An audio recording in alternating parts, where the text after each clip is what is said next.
அன்பிற்குரிய தமிழ் சொந்தங்களுக்கு வணக்கம். நேற்றைய தினம் வேலூர் இப்ராஹிமின் மகன் கஞ்சா வழக்கில் கைது அப்படின்னு எல்லா தமிழகத்தினுடைய செய்தி ஊடகங்களையுமே பரபரப்பாக செய்தி வெளியிட்டதை நீங்கள் பார்த்துருப்பீங்க. இன்றைக்கு திமுகவுடைய ஆட்சியை எதிர்த்து மிக கடினமாக உறுதியாக குரல் கொடுக்கக்கூடிய எல்லோருக்கும் இந்த ஆட்சி ஏதாவது ஒரு விதத்தில் சங்கடங்களையும் பிரச்சனைகளையும் பரிசாக கொடுப்பதை பார்த்துக்கிட்டு இருக்கோம். அதன் ஒரு பகுதியாக தான் என்னுடைய மகனை டார்கெட் பண்ணி ஒரு கஞ்சா குற்றவாளியாக மாற்றி அதையும் தாண்டி இன்றைக்கு ஒரு பெரிய போதைப் பொருளை பயன்படுத்துகிற மாதிரியான பொய் வழக்குகளை சேர்த்து தமிழக காவல்துறை கைது செய்திருக்கிறது. உங்கள் எல்லாருக்குமே தெரியும், ஒரு கைது செய்யப்படக்கூடியவர் யார் என்ற பின்புலத்தை காவல்துறை ஆராயும். என்னுடைய மகனை கைது செய்த பொழுது அவர்கள் முதல்ல ஊடகங்களுக்கு சொன்ன செய்தி என்ன காவல்துறையின் மூலம்னா, 15 கிராம் கஞ்சா அவருடைய வாகனத்தில் இருந்தது, அதனால் கைது செய்தோம் அப்படின்னு. ஒரு 3 மணி நேரம் பொறுத்து அதே செய்தியை மாற்றி 50 கிராம் கஞ்சா பிடிபட்டது, அதனால் அவரை கைது செஞ்சோம் அப்படின்னு சொன்னாங்க. அதற்கு அடுத்து இந்த 2 விஷயத்துலையுமே கைது பண்ண முடியாது, ரிமாண்ட் பண்ண முடியாது. இப்போ வேலூர் இப்ராஹிமுடைய நற்பெயரை எப்படியாவது கெடுக்கணும்னு இந்த திமுக ஆட்சி விரும்புகிறது. அவருடைய பிரச்சாரம் என்பது இன்றைக்கு தமிழகம் முழுக்க உள்ள சிறுபான்மை மக்கள், குறிப்பாக இஸ்லாமிய மக்கள் சிந்திக்க ஆரம்பிக்கிறாங்க. வாக்கு வங்கி அரசியல் நடத்தக்கூடிய திமுக இஸ்லாமியர்களை அச்சுறுத்தி பாஜகவிற்கு எதிரான ஒரு சக்தியாகவே தொடர்ந்து திசை திருப்பும் பொழுது அதை மாற்றி நம்முடைய மண்ணை, நம்முடைய பாரதத்தின் கலாச்சாரத்தை, பண்பாட்டை பேசுகிற ஒரு கட்சி பாரதிய ஜனதா கட்சி என்று புரிய வைத்து இன்றைக்கு பெரும்பான்மையான இஸ்லாமிய மக்கள் சிந்திக்கிற நேரம். அதனால் அவர்கள் என்ன பண்ணுறாங்கன்னா, முதல்ல என்ன முடக்கிறதுக்கு நிறைய முயற்சி செஞ்சாங்க. என் மேலே நிறைய பொய் வழக்குகள், அதில் 1-2 சொல்கிறேன் பாருங்க. ஒரு வழக்கு போடுறாங்க, நானும் எனக்கு பாதுகாப்பாக இருக்கிற 2 காவல்துறை அதிகாரிகள், பிஎஸ்ஓக்கள், இவங்க 2 பேரும் ஒரு செவரேறு குதிச்சு போய் ஒரு காரை திருடிட்டு போயிட்டோம் அப்படின்னு ஒரு எஃப்ஐஆர் போடுறாங்க. இந்த எஃப்ஐஆர் போடக்கூடிய காவல் ஆய்வாளருக்கு இப்படி நடக்கலைன்னு தெரியும். ஆனாலும் கூட போலீஸ் பாதுகாப்பு இருக்கக்கூடிய எனக்கு அவங்களோட சேர்ந்து ஒரு காரை திருடுறோன்னு எஃப்ஐஆர் போடுறாங்கன்னா எந்த அளவிற்கு ஒரு வன்மம் இருக்கும். 2வது ஒரு வழக்கு போடுறாங்க. விருதாச்சலத்தில் நான் பாரதிய ஜனதா கட்சியினுடைய கொடியை ஏற்றுவதற்காக போகிறேன். ஆனால் அவர்கள் போட்ட வழக்கு என்ன தெரியுமா? கொடியேற்றிய பிறகு அது எல்லாமே நான் நடத்தக்கூடிய அத்தனை நிகழ்ச்சிகளுமே வீடியோ எடுக்கப்படும். மக்களுக்கு நான் லட்டு கொடுக்குறேன். கொடியேற்றிய பிறகு காவல்துறை அதிகாரிகளும் அதில் கலந்துக்கிட்டாங்க, அவங்களுக்குமே கொடுத்துருக்குறேன். இதெல்லாம் வீடியோ பதிவு இருக்குது. ஆனால் என் மீது வழக்கு போடுகிறார்கள். என்ன? நானும் என் கட்சி நிர்வாகிகளும் இணைந்து கையெறி குண்டுகளை வைத்து காவல்துறையினரை வீச முனைந்தோம். பாய்ந்து காவல்துறையினர் பிடிச்சாங்க. காவல்துறையினரை தே மகனே அப்படின்லாம் ரொம்ப இழிவா பேசின என்றெல்லாம் பொய்யான விஷயங்களை போட்டு கைது செய்கிறார்கள். அப்போ ரிமாண்டுக்கு மெடிக்கல் செக்கப்பு, பிறகு நீதிமன்றத்தினுடைய இடத்துக்கு கூட்டிட்டு போறது, இதெல்லாம் நடக்கிறது. அதுக்கடுத்து நீங்க பார்த்தீங்க, இப்போ சமீபத்தில் ஒரு கிட்னி திருட்டு நடந்து கொண்டிருக்கும் பொழுது கிட்னி தேவை மக்களுக்கு இருக்கு, அப்போ உடல் தானம் செய்யணும், குறிப்பாக கிட்னி தானம் செய்ய வேண்டும் என்ற பிரச்சாரத்தை முன்னெடுக்கணும். அதுக்காக அரசு மருத்துவமனையில் உள்ள மருத்துவர்களை சந்தித்து அதற்கான ஆலோசனைகள் பெறலாம் அப்படின்னு போனா இவர்கள் என்ன செஞ்சாங்க? கிட்னி திருட்டு பத்தி இவர் ஆய்வு செய்ய வந்திருக்கிறார் என்று சொல்லி வாசலிலேயே என்னை அரசு மருத்துவமனைக்கு முன்னால வழிமறித்து என் காரை விட்டு கூட நான் இறங்கல. ஆனால் அரசு பணியாளர்கள், மருத்துவர்களை நான் பணி செய்ய விடாமல் தடுத்தேன், காவல்துறையினரை மிரட்டின என்றெல்லாம் பொய் வழக்கு போட்டு அது மொத்தமாக வீடியோவாக இருந்தாலும் பதிவு செய்யப்பட்டிருந்தாலும் அதை பற்றி எந்த அக்கறையும் இல்லாமல் உடனடியாக அவர்கள் என் மீது பொய் வழக்கு போட்டு கைது செய்தார்கள். கடலூர் சிறையில் நான் இருக்கும் பொழுது மீண்டும் ஒரு பொய் வழக்கு. அது என்ன? முத்துப்பேட்டையில் மத நல்லிணக்கம் சார்ந்தும் வக்ஃபு திருத்த சட்டத்தில் மத்திய அரசு இஸ்லாமியர்களுக்கு என்ன நல்லது செஞ்சிருக்கு நான் சொல்கிறேன். ஆனால் அவர்கள் செய்த விஷயம் என்ன?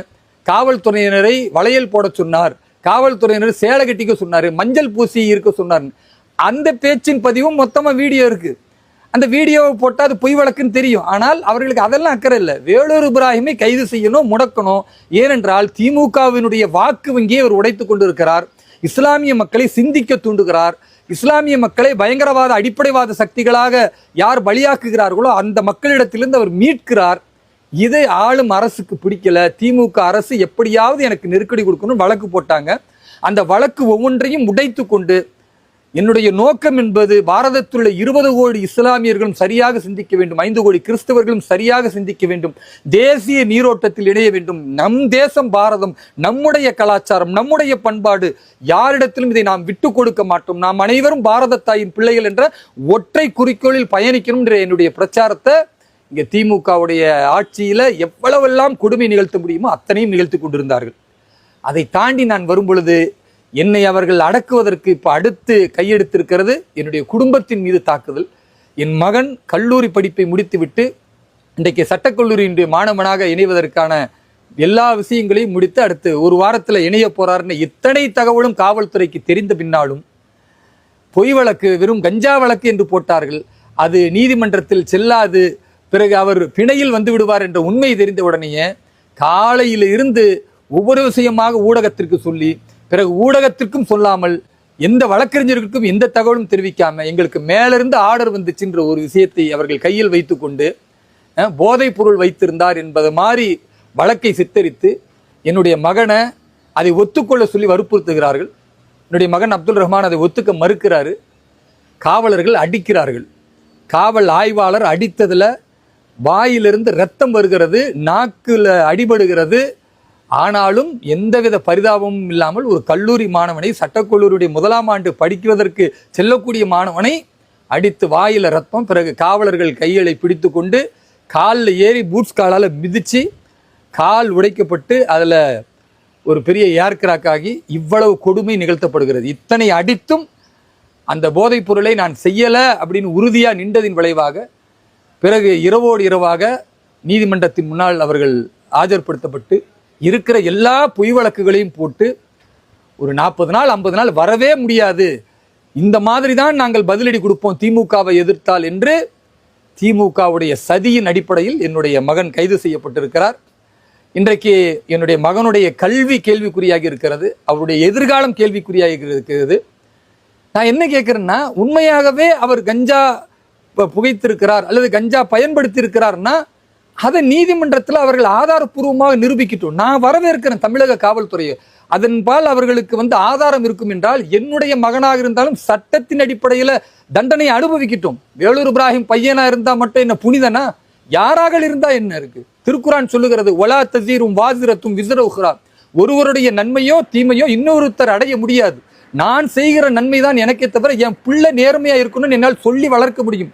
தவறிழைத்தால் அதை தண்டனை பெற வேண்டும் என்பதில் எனக்கு எந்த மாற்று கருத்தும் இல்லை. காவல்துறை நீதிமன்றத்தின் மூலம் சரியான ஆதாரத்தை வைத்திருக்கலாம். அதை விடுத்து என்னுடைய மகனை அடிச்சு துன்புறுத்தி ரத்தம் சிந்த வைத்து காலை உடைச்சி இத்தனையும் நீங்கள் கொடுமைப்படுத்துகிறீர்கள். பிறகு அரசு மருத்துவமனையில் கொண்டு போகும் பொழுது மருத்துவர்கள் அந்த காயத்தை பதிவு செய்திருக்கிறார்கள், நீதிமன்றத்திலும் நீதியரசர் பதிவு செய்திருக்கிறார். இத்தனை கொடுமைகளை நீங்கள் நிகழ்த்தி இருக்கிறீர்கள். இருந்தாலும் திமுக என்ற இந்த குடும்போக்குடைய சிறுபான்மை மக்களை வஞ்சிக்கிற, தமிழகத்தை தரந்தாழ செய்யக்கூடிய ஒரு மோசடி அரசை வீழ்த்தும் வரை என்னுடைய இந்த பயணம் தொடரும். இன்னும் எத்தனை வழக்குகள் வேண்டுமானால் என் மீதும் நீங்கள் இன்னும் போடுங்கள், என்னுடைய பிள்ளைகள் மீது போடுங்க, என்னுடைய குடும்பத்தின் மீது எத்தனை அவதூறுகளை, எத்தனை அடக்குமுறைகளை நீங்கள் செய்ய வேண்டுமோ செய்யுங்கள். நீங்கள் என்ன கொடுமைகளை நிகழ்த்தினாலும் திமுக ஆட்சியை வீழ்த்தும் வரை என்னுடைய குரல் உயர்ந்து நிற்கும். திமுக என்கிற இந்த நாசகர சக்தியை தமிழகத்தில் வேரடி மண்ணோடு பிடுங்கி எரியும் வரை நாங்கள் தொடர்ந்து பாடுபடுவோம். ஹிந்துத்வா என்கிற சித்தாந்தத்தை, பண்பாட்டை, கலாச்சாரத்தை, பாரத மக்கள் அனைவரும் ஒருதாய் மக்கள் என்று சொல்லக்கூடிய இந்த கொள்கையை சொல்லக்கூடிய வேலூர் இப்ராஹிமை திமுகவிற்கோ அல்லது அதை தாங்கி பிடிக்கிற அத்தனை தலைவர்களுக்குமே எரிச்சலாக இருந்தால் அதை நான் இன்னும் மீண்டும் மீண்டும் சொல்வேன். உங்களுடைய பிரிவினைவாத, பிளவுவாத, வாக்கு வங்கி அரசியலுக்கு முடிவு கட்டுவேன். தர்மம் வெல்லும் என்கிற அந்த ஒற்றை உறுதிமொழியை உங்கள் அத்தனை பேர்களுக்கும் நான் ஆதாரப்பூர்வமாக எடுத்து சொல்லி இந்த விஷயங்களுக்கெல்லாம் பதிவுகளை போட்டு எனக்கு ஆறுதலாக கூட இருந்த அத்தனை சகோதர சகோதரிகளுக்கும் நன்றினை தெரிவித்துக் கொள்கிறேன். எல்லா புகழும் இறைவனுக்கு. ஜெய் ஹிந்த், வந்தே மாதரம், பாரத் மாதா கி ஜெய்.